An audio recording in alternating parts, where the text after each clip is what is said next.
Another very common complaint, I get microevolution, but there's absolutely no evidence for macroevolution. The problem with this is misunderstanding the terms. Microevolution is defined as changes within a population. If you look at each one of those individual arrows, that's an example of microevolution. That's just that little bitty change. Macroevolution is microevolution over time, from that first arrow to that last arrow. It's obviously changed, even though the microevolution was just little bitty in between.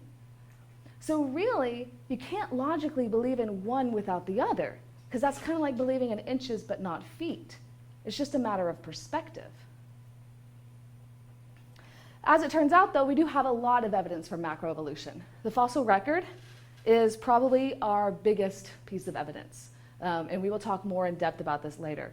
We also have the radiometric dating, which is probably one of the most sure ways we know of what's happened in the past and giving it time frames.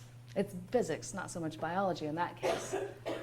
We also have comparative anatomy and physiology. This is our way of looking at structures from ancestors and how they've changed through time. There's also vestigial structures, like the fact that baleen whales have a pelvis, even though they're not connected to any other bone structure and serve no unified purpose. They still have a pelvis because their ancestors had legs. We also have genetics. Molecular phylogenetics is one of the fastest growing areas of science today. We use molecular phylogenetics to trace the evolution of viruses and bacteria that infect us regularly.